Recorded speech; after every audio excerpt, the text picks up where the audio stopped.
In this video, we're going to be taking a look at the Advanced Rule Builder in the Droplet Admin Panel Rules tab. We're only going to be able to do an overview of the Advanced Rule Builder because you can build some very sophisticated rules within this, and in a very short video we're not going to be able to go through all of the details, but we'll give you a feel for what it would be like to build a rule within the Advanced Rule Builder. So to get to the Advanced Rule Builder, you'll go through the Rules tab of Droplet Admin Panel, and when you come to the main page, the Droplet Rule Builder, select New Rule.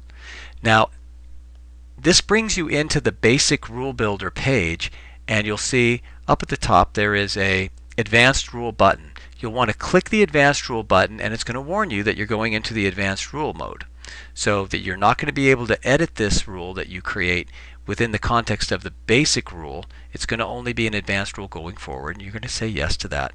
And you'll see that in the advanced rule, and as we walk through this, it is a little different UI. It's not as much asking questions as it is constructing the logic around how you want to engage your visitor. So let's call this advanced rule. We give it a name and enable that rule, and we select, as we do in the basic rule, you select when the rule is going to be active, when it's going to start, and when it's going to end. And rules are made of conditions and actions. So first you want to choose the conditions. The conditions are those set of things, those set of items that determine specifically which visitor you want. So this is where you're going to target your visitor. So we're going to add a new rule condition. And you'll see that there's a selection menu, a drop-down menu, that starts with current URL and has between 20 and 30 different things that you can select. So for instance, let's say that we want to first start with the current URL, that the current URL contains, and it contains means that there's some word within the URL, contains some value.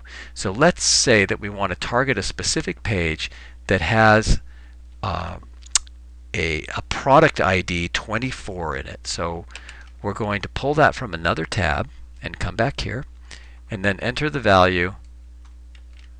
Product's ID is 24. So now if the URL contains that product's ID 24, which targets that specific page, then you'll be able to identify that visitor. We want to add another rule condition, so let's do that.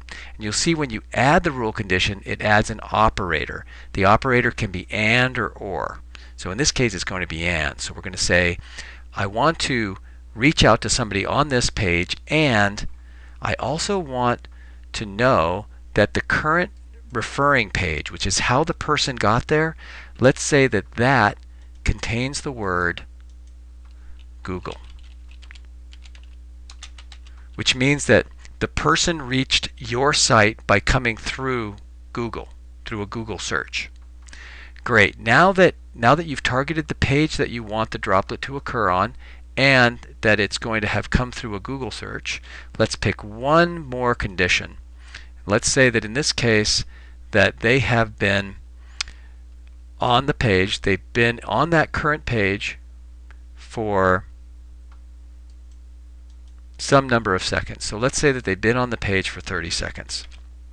So now you can target the page, how it got there, and how long the person's actually been on that page. Now let's add the action. When we take a look at a rule action, it's another set of drop downs, and in this case you can send a droplet, you can send a probability droplet, and we'll talk about that later in other documentation. You can set user variables and lead types and monitoring. There's a lot of different actions that you can do. Right now we're just going to send a droplet, and that droplet we're going to choose from a drop down list. We'll call it My New Droplet. So now we've defined an advanced rule that's going to present a droplet, and we're going to save that rule. So that rule is called Advanced Rule, and when we go back to our main page, you'll see that we have a new advanced rule that is defined for this specific interaction. Thank you very much.